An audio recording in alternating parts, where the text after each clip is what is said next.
I know my son Deacon is going to really enjoy because he is an avid banana eater. Avid banana eater. And maybe like you, he's eaten his bananas like this from the day he was born, where you peel it from the top. But how many of you, like me, go to peel the banana and it just breaks off or gets all gooey and mushy and you got to end up taking a knife and cut it down and slit it and do all that? No more, my friends. I watched a video of a monkey. Monkeys don't eat their bananas like this. They flip them over. Seems pretty simple, but watch this. You just pinch the bottom, and it peels right off. It's perfect. And guys, not only that, you got a handle. How cool is that? Now guys, those are just two simple life hacks that you can use in your everyday life. That's how simple these things are. Now I have banana on my hands, and in case you didn't know, I'm allergic to bananas. So if my hands turn all red and puffy, it was worth it for you, I promise. Now, one of the things that I noticed in the life hacks was, as I was watching all of these videos, honestly a lot more than I should have, but one of the crazy things just kind of kept going through my mind. I never knew I needed any of these life hacks. I never knew I was missing how to peel a banana until I saw that things could be better.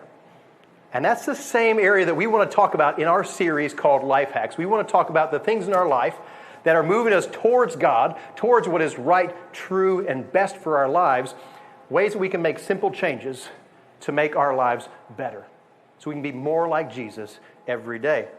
And so we're going to be using the book of 1 Timothy to walk through these simple steps. Now, 1 Timothy is a book in the Bible. It's in the back half of the New Testament. It was written by this guy named Paul, and Paul is writing towards the end of his life to one of his students, this guy named Timothy, who spent a lot of time with him. And when Paul's writing this, he's actually in jail, and he's not sure if he's going to make it out this time. And so he gets letters while he's in jail. People write to him, and he writes to other people. He gets to communicate, and he gets this letter from a church, or about a church, that he had planted years before in a town called Ephesus. And this Ephesian church, we call it, it was going through some struggles. And so Paul writes this letter to Timothy, and he's like, hey, I need you to go over there, and I need you to course correct for them. I need you to give them some simple steps for how they can get right in their walk with God, because they honestly had gotten pretty distracted. And so this series, we're going to be walking through the book of 1 Timothy together. And just if you've got your Bible or your Bible app, go ahead and pull up 1 Timothy chapter 2. That's where we're going to start today. And we're going to look today, kind of focusing on how the life hack there is we need to move from distraction to focus. From distraction to focus.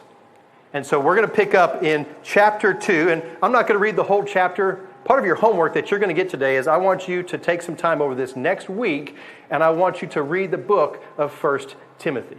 It's pretty easy. It's just 6 chapters. You'll do great. I promise you. But I want to encourage you, be ready for that coming up this week. So I'm going to read just a couple portions out of 1 Timothy 2 that really highlights how this church had gotten really distracted. Now, Paul here is talking about their church service, their worship service, when they would get together as people together to worship, so to hear from God, to hear the word preached, and then to sing to God, to talk to Him in prayer and in worship. And they had gotten things kind of out of line. So picking up, there are 3 things in here that really highlight how far off they were. Verse 1, it starts off and it says, I urge you, first of all, to pray for all people. Ask God to help them, intercede on their behalf, and give thanks for them. Pray this way for kings and all who are in authority so that we can live peaceful and quiet lives marked by godliness and dignity. Now, one of the things about letters is you only get to read one half of it.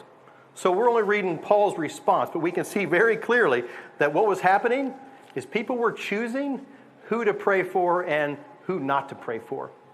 And more than likely, as you can probably think, these are guys, they would probably pray for the people that they liked, people that agreed with them, people that they wanted to see healed. And you know what? Those people they didn't agree with and didn't want to see healed, we're not going to worry about them. They had gotten distracted and thought all of this, it was about them. And so we see Paul stepping in the first part of this chapter saying, nope, it's for all people. He even says to pray for the kings and everybody in authority so that we could live peaceful and gentle lives and lives of dignity. Now, moving on into later in the chapter in verse 8, Paul goes on and he says, in every place that you worship, I want men to pray with holy hands lifted up to God. But then he says something that shows how distracted they were. He says, I want you to do it free from anger and controversy. Seems kind of interesting that he'd have to say that in church. Like it sounds like they were bringing their frustrations and the controversy of the day. You can imagine it, bringing politics of the day into the church service, and they were arguing about it. And it was getting in the way of their prayer life and